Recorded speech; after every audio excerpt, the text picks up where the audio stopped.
So hello everyone, welcome back to my video. This is Ayush and आज मैं आप लोगों से बात करने वाला हूँ बाइक के हीटिंग इश्यूज़ के बारे में।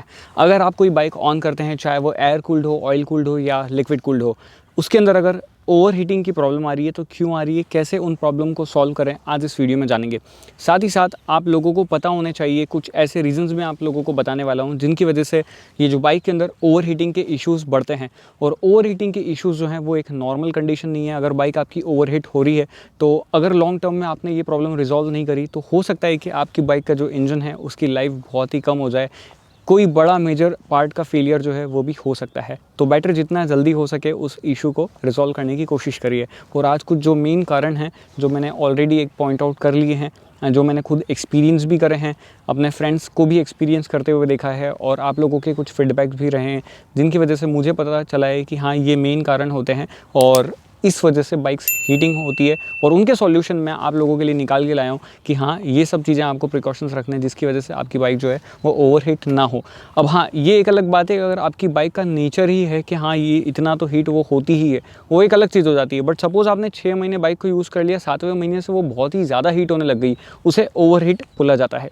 सबसे बड़ा और सबसे मेन कारण जो इंडियन कंडीशन में या इंडियन एनवायरनमेंट में होता है वो होता है इंजन की क्लीनिंग ना होना। जी हाँ, इंजन की इंटीरियर से तो आप लोग इंटीरियर से इन द सेंस अंदर से तो आप क्लीनिंग करवा देते हैं, cleaning in the sense oil change करवा देते हैं, ठीक है, उसके ऊपर भी अपन मेन टॉपिक के ऊपर आएंगे। बट बाहर से कई बार लोग गाड़ियों के इंजन को प्रॉपर तरीके से क्लीन करना भूल जाते हैं। पानी का फुहारा मारा, सोचते हैं इंजन साफ़ हो गया, ऐसा नहीं होता है। कई सारे ऐसे पार्ट्स होते हैं इंजन के जहाँ पर बहुत ज़्यादा डस्ट जमी हुई होती है। ऑयल होता है, ऑयल के ऊपर डस्ट जम जाती है, कीचड़ जमा हुआ होता है, कपड़ा रख देते हैं लोग आगे, उसके पन्नी वगैरह लगा देते हैं और फिर बोलते हैं कि इंजन हीट हो रहा है। साथ ही साथ कई बार मैंने ऐसा भी देखा है कि इंजन के आगे कंप्लीट एक इतना बड़ा, वो बोल सकते हैं ना कि वो पूरा रबड़ का ऐसा टुकड़ा लगा देते हैं जिसको मडगार्ड भी बोलते हैं लोकल लैंग्वेजेस में। बोलते हैं कि उससे पीछे वाली बाइक जो है वो गंदी नहीं होगी, कीचड़ वगैरह नहीं उड़ेगी। बट सपोज़ अगर उससे इंजन पूरा कवर हो गया है, इंजन को एयर ही नहीं मिल पा रही है, एयर सर्कुलेशन ही बंद हो जाएगा, तो इंजन क्या करेगा, गर्म नहीं होगा क्या? तो ये एक बेसिक कारण है जिसकी वजह से सबसे ज़्यादा जो है प्रॉब्लम आती है इंजन ओवर हीटिंग की। अब चलते हैं आगे। जो नेक्स्ट कारण है वो है आपकी गाड़ी के जो ब्रेक्स हैं वो जाम होते हैं। डिस्क ब्रेक जो हैं वो जाम चल रहे होते हैं, आपको पता ही नहीं चलता है। साइकिल जब आप बचपन में चला रहे हो, अगर ब्रेक्स जाम चलते हैं तो आपको पता चल जाता था। बट बाइक में कई बार ऐसा होता है कि आप ज़्यादा लोड देते हो बाइक के ऊपर, इंजन पे डिस्क ब्रेक वगैरह कुछ जाम चल रहे हैं, आपके नॉर्मल ब्रेक्स हैं, कुछ भी, या आपके पहिया जाम चल रहा है, कोई ऐसा जंप वगैरह आपने ले लिया जिसकी वजह से जो आपके व्हील्स हैं वो फ्री नहीं है, उसमें मोमेंटम बनाने के लिए या उसको रोटेट करने के लिए इंजन को ज़्यादा पुल करना पड़ रहा है, तो वहाँ पर भी इंजन ओवरहीट होता है। कई बार ऐसा भी देखा गया है कि लोग 3-4 लोग एक्स्ट्रा वेट कैरी करके बाइक के साथ में जाते हैं और बोलते हैं कि बाइक गर्म हो जाती है।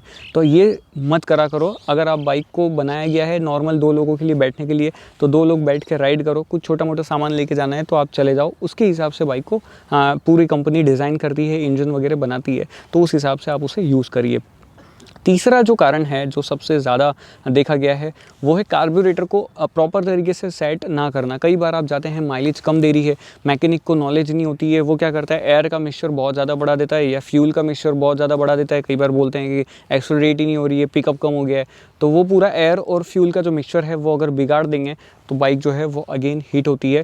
ज़्यादा से ज़्यादा अगर फ्यूल अंदर जाएगा तो वो बाइक वहीं हीट होती रहेगी और बाइक को कुछ ज़्यादा जितनी पावर डिलीवरी होनी है वो तो उतनी ही होगी, बट जो हीटिंग है एक्स्ट्रा हो रही है वो ओवर हीट होने के चक्कर में आपके पैरों पे निकलेगी और बाइक हीट होगी। तो ये एक और सबसे बड़ा ड्रॉबैक है अपना, जो इंडियन राइडर्स होते हैं वो इन चीज़ों का ध्यान रखना भूल जाते हैं। नेक्स्ट पॉइंट है कोल्ड स्टार्ट। हाँ, ये चीज़ तो मैं आपको बोलता हूँ, लोग बहुत सारी चीज़ें सर्दियों में ही फॉलो करते हैं, बट ऐसा नहीं है। जब आप सुबह उठते हैं और अगर आपको बोले कि उठते से ही क्विक नेक्स्ट सेकंड से आप दौड़ना चालू कर दो तो आप नहीं कर पाओगे, आपको 5 मिनट लगते हैं। आप उठ के अपने बेड पे बैठते हैं, फिर जाते हैं वॉशरूम वगैरह जाते हैं, जो भी करते हैं। तो वैसे ही बाइक को जब आप सुबह स्टार्ट करते हैं तो उसके इंजन को भी प्रॉपर एक रनिंग टेम्परेचर पे आने में थोड़ा सा टाइम लगता है। तो वहाँ पर क्या करना पड़ेगा आपको इंजन को कम से कम 1 से 2 मिनट स्टार्ट रखिए सुबह सुबह। चाहे आप बाइक में रात में 2 बजे ला के खड़ी करिए, 4-5 घंटे जब बंद हो जाती है रात में, 2 बजे से 4 बजे 5 बजे ऐसा टाइम होता है जहाँ पर ऑलमोस्ट टेम्परेचर ठंडा ही होता है। ऑलमोस्ट इंडिया में सभी जगह बहुत ज़्यादा गर्मी नहीं होती, गर्मी होती है बट बहुत ज़्यादा नहीं होती है, बट जो इंजन का टेम्परेचर है वो डिफरेंट हो जाता है, तो जो रनिंग टेम्परेचर है वो अलग होता है। इस वजह से आप सुबह सुबह उसको स्टार्ट करके 1 मिनट या 2 मिनट थोड़ा सा रेस्ट करने दें, उसको नॉर्मल अपना एटमॉस्फेयर पे आने दें, जो उसका रनिंग एटमॉस्फेयर है, रनिंग टेम्परेचर जो है उस पर आने दें, उसके बाद में उसको आप चलाना स्टार्ट करें, तो डेफिनेटली आप ये जो हीटिंग इशू है उसको थोड़ा सा रिजॉल्व कर पाएंगे। ये एक और तरीका है, ऐसा करने से भी ओवर हीटिंग के इश्यूज़ जो हैं वो कम होते हुए दिखे हैं। नेक्स्ट जो कारण है वो है ऑयल का। कई बार लोग क्या करते हैं, मेरे पास में सबसे ज़्यादा क्वेश्चन ऑयल से रिलेटेड यही आते हैं। सेमी सिंथेटिक ऑयल कंपनी बोलती है मैं सिंथेटिक डलवा दूं, वो 3000 चलता है, ये 6000 चल जाएगा। आप प्राइस भी एक्स्ट्रा पे कर रहे हो, वो 6000 नहीं चलेगा भाई, ऐसा नहीं होता है।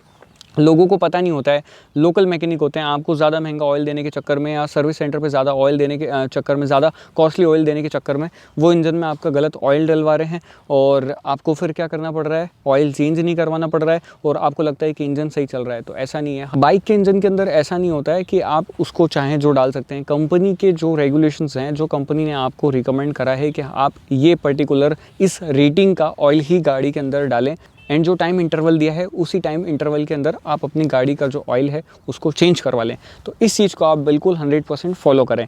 कई बार ऐसा होता है कि जब आप लॉन्ग टूरिंग कर रहे होते हैं तब फिर ये चीज़ चेंज हो जाती है। इस चीज़ का इंडिया में कोई ध्यान नहीं देता है, ना ही कोई आपको यूट्यूब पे बताता है। 3000 किलोमीटर तब आपका ऑयल नहीं चलेगा, तब आपको क्या करना पड़ेगा, ऑयल को थोड़ा थोड़ा टॉपअप करवाते रहना पड़ेगा।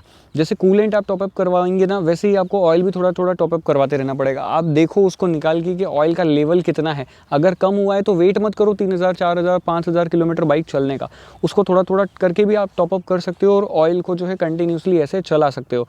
बट हाँ, ऐसा नहीं है कि टॉपअप कर करके चलाए जा रहे हैं और अंदर ख़राब बने जा रहा है, कार्बन डिपॉजिट वगैरह हो रहा है और 17 दूसरी चीज़ें हो गई है। तो 2-3 बार ऐसे जब आप लॉन्ग टूरिंग कर रहे हैं ना, तब आप देख सकते हैं कि ऑयल लेवल अगर गिरा है तो उसको आप टॉपअप करें और बाइक को चलाएं। वापस जब सर्विस करवाएं तो पूरा ऑयल निकाल के एक बार प्रॉपर देख लें। अगर आपको लग रहा है कि हाँ वो ऑयल यूज़फुल है, अभी आप 1000-2000 किलोमीटर उससे निकाल सकते हैं तो चलवाएं, बट अदरवाइज़ ऑयल को चेंज करवाने में ही भलाई है। तो ऑयल के ऊपर सबसे ज़्यादा आपको ध्यान देना है, और ज़रूरी नहीं है कि सर्विस सेंटर पे ही आपको जो ऑयल बोला जा रहा है वही आप ऑयल डलवाएं। सिर्फ आपको रेटिंग पता करनी पड़ेगी कि आपकी जो गाड़ी है, जैसे सपोज़ 20W30 ऑयल उसके अंदर डल रहा है, तो वो आप किसी अच्छी कंपनी का डलवाएं। मैंने भी कुछ लिंक नीचे डिस्क्रिप्शन में दिए, अगर आपको अमेज़ोन वगैरह से परचेस करना है तो आप कर सकते हो। तो ये एक अपना अपना तरीका होता है ऑयल डलवाने का। अब बहुत सारी ऐसी एडवांस बाइक आने लग गई है, या बहुत सारी ऐसी एडवांस बाइक लोग लेने लग गए हैं जनरली डेली यूज़ के लिए, जिसमें लिक्विड कूलिंग होती है, रेडिएटर होता है और उसमें आप लोगों को कूलेंट डलवाना पड़ता है। तो होता क्या है कि कूलेंट लोग डलवाते नहीं है, उसका थर्मोसिस्ट जो है वो काम करना बंद कर देता है, वो फ़ैन को ऑन ही नहीं करता है और आपकी गाड़ी गर्म होती जाती है। कई बार कूलेंट जो है वो लीक हो जाता है, आपका रेडिएटर काम नहीं कर रहा होता है, रेडिएटर टूट जाता है, आप उस चीज़ को इग्नोर कर देते हैं और आपकी बाइक जो है वो ओवरहीट होती है। तो इन सब चीज़ों को थोड़ा सा ध्यान में रखें। बाइक की जो हेल्थ है उसको मेंटेन करके रखना है बस आपको, जैसे आप अपनी खुद की हेल्थ को मेंटेन करके रख रहे हैं आज के दौर में, तो वैसे ही थोड़ा सा बाइक से प्यार करिए। सिर्फ ऐसा नहीं है उसको धुलवा ली, चमका ली, बढ़िया करवा ली और चलने दी, उसके खाने पीने की, उसकी डाइट का जो है उसको आपको ध्यान रखना है। तो ये सिर्फ बेसिक ऐसे पॉइंट्स हैं जो कि बहुत ही ज़्यादा इंपॉर्टेंट है और बहुत ही ज़्यादा हेल्पफुल भी हैं। सबसे ज़्यादा इंपॉर्टेंट पॉइंट जो था वो था गाड़ी के पहिए जो है वो जाम नहीं होने चाहिए और उसे ओवरलोड करके चलाना नहीं चाहिए। नेक्स्ट जो है वो इंजन की प्रॉपर क्लीनिंग होनी चाहिए, time to time oil change होते रहना चाहिए, और साथ ही साथ जो बाकी दूसरे पॉइंट्स मैंने बताए वो आप लोग डिटेल में समझ गए होंगे। तो बस ये थे सारे पॉइंट्स जो कि आप लोगों को ध्यान रखने हैं अपनी बाइक से रिलेटेड। और अगर आपकी बाइक ओवरहीट हो रही है तो डेफिनेटली इन सभी चीज़ों का अगर आपने ध्यान रखा है तो अब आपको ये प्रॉब्लम तो आगे नहीं आने वाली है। तो बस आज की वीडियो में सिर्फ इतना ही। अगर अच्छी लगी है प्लीज़ वीडियो को लाइक कर दो, शेयर कर दो, और ऐसी जितनी भी आपको टेक्निकल वीडियोस जाननी है, देखनी है, समझनी है तो प्लीज़ आप मुझे नीचे कमेंट करके बताइए, इंस्टाग्राम पे बताइए, फेसबुक पे बताइए। मैं ऐसे ही वीडियोस जो आप लोग सजेस्ट करते हो या जो आप लोगों को समझनी है वो आगे अब चैनल के ऊपर लेके आता रहूँगा, बिकॉज मैं कॉन्टैक्टलेस काम कर रहा हूँ। आप लोगों को भी बोल रहा हूँ कॉन्टैक्टलेस काम करो। घर से बाहर आता हूँ, ये पूरा खाली एरिया है, दूर दूर तक कोई भी नहीं है, बाइक खड़ी करी, आप लोगों के लिए वीडियो बनाई एंड ये वीडियो आप लोग देख रहे हो बस। तो इस टाइप से आप लोग भी अपना काम करो, कॉन्टैक्टलेस काम करो, सेफ़ रहो, अपने घर वालों को सुरक्षित रखो और अपना भी खुद का ध्यान रखो, और साथ ही साथ में अपनी गाड़ियों का भी ध्यान रखते रहो। तो बस आज की वीडियो में इतना ही, मिलते हैं कल इसी अगली वीडियो में। तब तक लिए guys bye bye, have a nice day and हाँ फ्रेंड्स, ड्राइव सेफ।